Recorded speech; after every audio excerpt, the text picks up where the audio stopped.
농업생명공학자 김용현 원장은 고추장을 아파트 등의 실내, 상온에서 담는 혁신적 방법을 개발하였습니다. 우리나라에서 현대를 살아가는 가정주부들 대부분은 고추장을 집에서 직접 담지 않고 마트 등 시장에서 구매하여 먹는 편입니다. 그런데 마트 등지에서 구매하는 고추장은 말로는 표현하기 어려운 문제를 안고 있습니다. 그래서 김용현 원장이 그런 문제를 해결할 수 있도록 가정주부들이 아파트 등의 실내, 상온에서도 언제든지 고추장을 만드는 방법을 개발한 것입니다.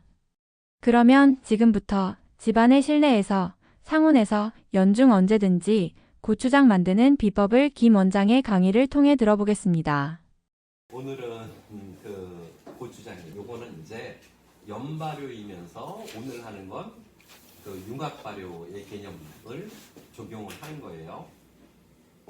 일반적으로 가루의 양은 규칙이 정해져 있어요.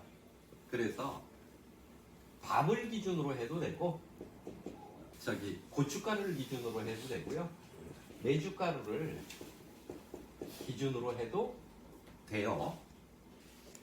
옛날 보면 전통적으로는 엿기름 이런 것들을 그걸 끓여서 물엿 비슷하게 만든 다음에 그거를 하잖아요. 근데 그 기름의 역할을 하는 게 뭐냐면 우리 사과 발효액이에요. 사과 발효 원물이 요 기능을 하는 거고, 그런데 사과 발효 원물에서 쭉 고추장 맛에 접근을 하기 위해서 무엇을 하는 거냐면 연물 있잖아요. 조청. 요거를 일부 기본적으로 써줘서 옛날 맛과 같은 개념의 거를 기본적으로 잡아주는 거예요. 엿기름이나 연물 대신 네. 꿀을 써도 된다는 거죠? 돼요. 네. 그런데 묘하게 조청이 친근해요. 계속 우리가 고추장을 먹었던 것이 연물이나 조청의 맛을 고추장 안에 들어있는 거예요. 그러다 보니까 연물이나 조청을 빼면 어딘가 모르게 고추장 맛에서 조금 멀어지는 맛. 그러니까 고추장 맛은 어디 거냐면요. 요거하고 요거의 맛이에요. 그래서 메주를 빠뜨리면 고추장이라고 하기가 애매하고 조청을 빠뜨리면 고추장이라고 하기가 애매해요. 그래서 요 두 가지는 고추장의 맛을 결정하는 소재라서 요거는 꼭 넣어줘야 돼요. 꿀을 넣더라도 조청은 넣으라는 뜻이에요. 고춧가루는 잘게 부신 식염이면 돼요. 굵은 거는 아무 상관없어요. 근데 굵은 거는 3개월 이상 있다가 먹는 고추장. 가는 거는 15일, 20일 있다 먹는 고추장. 고춧가루의 크기와 밥의 상태에 따라서 먹는 시기가 결정이 돼요. 근데 저는 보통 고추장을 2년 이후에 먹어요. 그래서 어떻게 하는 거냐면 오곡을 고들밥 형태로 만들고 고춧가루도 굵은 걸 써서 저는 고추장을 만들어요. 저번에 만든 고추장이 붉은 식염이 들어간 고추장이에요. 2년 후에는 정말 저는 그게 더 맛있어요. 지금 만드는 건 그러지 않고 그냥 찹쌀만 써요. 이거는 임의대로 정해도 돼요. 보리로 해도 되고 오곡을 해도 되고. 이거는 아주 정한 게 좋은 게 무게가 명확하게 떨어지는 게 이거예요. 쌀을 20kg를 쓰면 딱 40kg가 나와요. 밥이 2배 늘어나요. 그래서 예를 들어서 고춧가루가 이제 밥에서 50%가 줄으니까 20kg예요. 오늘 쓸게. 그러면 아주 단순하게 자 요것만큼 쌀을 넣으면 밥이 굽이 되는 거죠. 그리고 자 요것에 다시 50% 줄인 게 메주가루예요. 뭐예요? 밥에 100%를 치고 50%를 줄이면 고춧가루고 고춧가루에 50%를 줄이면 메주가루라고 해요. 그러니까 이거는 50%, 요거는 25%인 거죠. 밥 30kg, 고추 15kg. 메주는 7.5kg. 네. 그리고 얘는 45kg. 사과 발효액. 그래서 15, 30, 60, 105kg 만들어요, 오늘. 참고로 이번 주 김용현 원장의 발효 특강 계획을 설명드리겠습니다. 3월 1일 토요일에는 경기도 화성시 소재주소지에서 화살나무를 발효 소재로 하여 혼합 발효 특강이 계획되어 있습니다. 그리고 3월 2일 일요일에는 충북 충주시 소재주소지에서 한약재인 산사를 발효 소재로 하여 연발효 특강이 계획되어 있습니다. 자세한 특강 계획은 슬라이드를 참고해 주시고 발효에 관심을 갖고 계신 발효 애호가 여러분이 이번 발효 특강에 적극적으로 참석하시기를 기대하겠습니다. 고추장은 정말 쉬운 요리예요. 이보다 쉬운 게 없어요. 그런데 왜 고추장이 어려운지 얘기를 할게요. 항아리에다가 넣고 바깥에서 양광에서 발효를 하는 거예요. 그러면 습도가 변화가 일어나요. 그래서 수시로 콩물을 끓여서 집어넣어야 돼요. 마르지 않게. 습도가 변하면 여기다가 추가해서 푹 끓인 콩물을 넣으면서 계속 1년에 한 번씩 관리를 하는 것이 기존 고추장이에요. 1년 중에서 아주 이른 봄이나 늦은 가을에 담아요. 이때는 변화가 없어서 발효가 돼요. 여름이 됐어요. 고온 다습이에요. 이 균이 활동을 못해요. 잠을 자요. 그러면 어떻게 돼요? 부패가 되죠. 그러니 부패를 막기 위해서 뭘 넣냐면 소금을 끼 얹은 거예요. 그리고 다시 가을이 되면 봄이 되면 또 발효를 해요. 발효와 멈춘과 발효에 멈춘 것을 계속 해왔던 게 기존의 고추장이고 바깥에 냅두니까 벌레나 이런 게 들어와서 고추장에 손이 많이 갔던 거예요. 그래서 바깥에 예를 들어서 서늘한 곳 해발 700, 800의 고추장은 잘 만들어져요. 덜 마르고 여름에 부패될 가능성도 없고 그러다가 시내로 나와요. 그러면 온도가 뜨겁고 식상설을 못 째요. 그러니까 장이 쉬고 부패하는 거예요. 이 문제를 한 방에 깔끔히 없애고 실내에서 언제든지 만드는 게 가능해지는 게 무엇 때문이냐면 사과 발효 원물 때문에.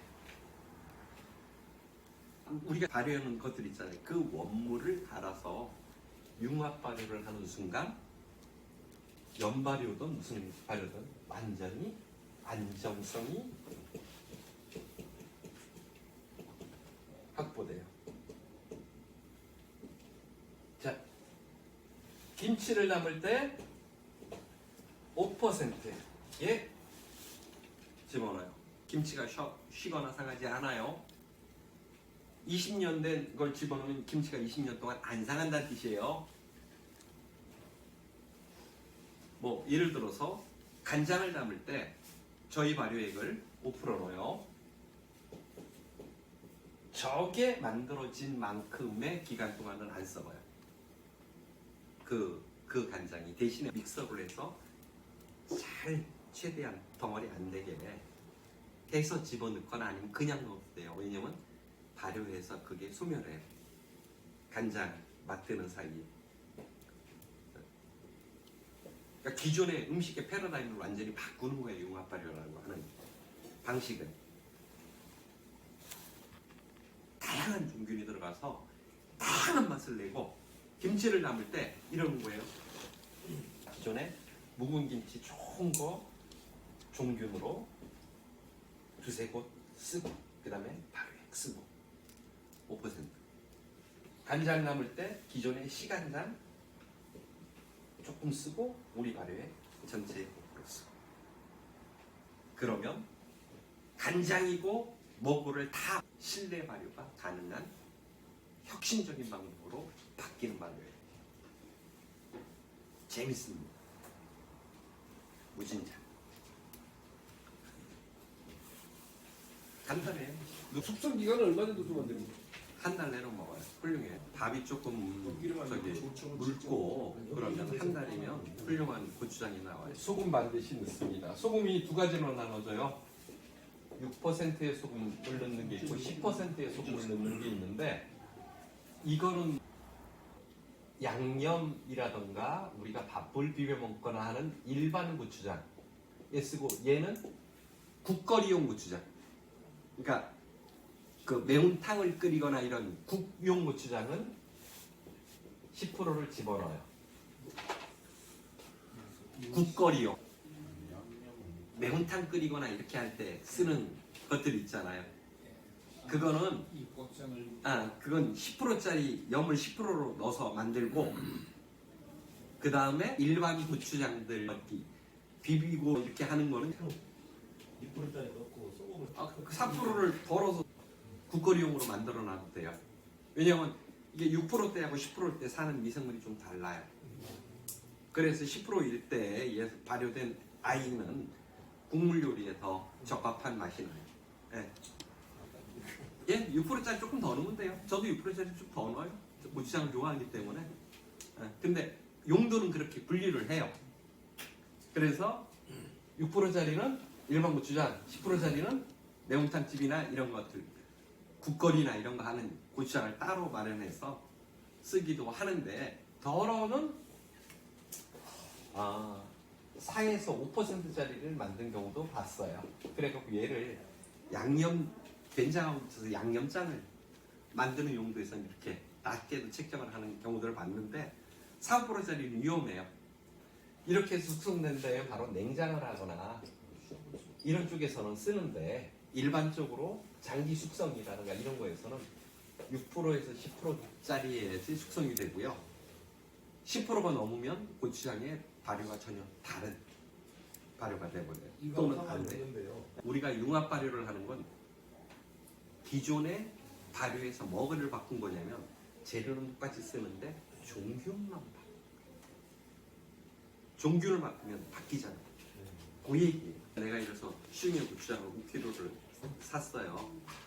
그러면 거기에 40% 정도의 발효액을 집어넣고 그 다음에 그 농도도 다시 6%로 거기 써져 있으니까 6%로 맞추고 이래 갖고 다시 실내에서 숙성을 시킨다면 기존의 마트 고추장보다는 그래도 조금 더 뛰어난 고추장이 고추는 우리가 사과 발효 말고 다른 걸 응용했을 때 그래서 이게 좋은 거예요. 예를 들어서 우리가 지금 발효액을 23가지를 남아놨잖아요. 네. 그 중에 나무 빼놓고는 전부 다 고추장을 만들 수 있다는 얘기예요. 맛은 다 다를 거예요. 다 다르죠. 요속 듣고 한 번만 해보면 어디 가서 누가 고추장 만든다 그러면 쉽게 얘기해 줄 수 있어요. 피종본으로 한번 쭉 써주시는 게 제일 좋을 것 같아요. 심플하게. 표로 만드는 게 좋을 것 같아요. 그 다음에 고추 하고 그 다음에 밥 기준 우리 발효 원물 조청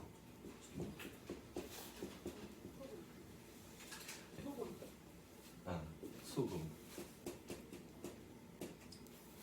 이렇게 잡고요. 밥을 100 퍼센트가 아니고 100이에요. 비율 밥 100에 이거는 이제 다 계산해서 따로 저기 몇 프로는 다시 잡을 수 있어요. 요것만 나오면 자 고춧가루는 밥에 50% 메주는 밥에 25%. 자, 조청은 밥에 25%. 자, 그 발효는 전체가 밥에 150%. 소금은 합산에 6%. 자, 요렇게 하고요. 해볼게요. 밥이 30kg. 라면, 이거는 고춧가루는 15kg. 매주는 7.5kg. 그 다음에 발효는 45. 그 다음에 조총은 7.5. 이걸 다 합한 것에 6%인 소금은 6.3? 6.3에서 네, 6.3. 자, 네. 그러면 총량은 다 더하면 빨리 다 해야 빨리 돼. 합치면 11.3 1.3kg. 자, 이렇게 했어요. 이상으로 김용현 원장의 고추장 융합 발효 특강을 모두 마치면서 이번 주 3월 1일과 2일에 계획된 김 원장의 발효 특강에 발효 애호가 여러분들이 참석하시기를 기대하겠습니다. 끝까지 본 영상을 시청하신 여러분께 감사의 말씀을 드립니다. 감사합니다.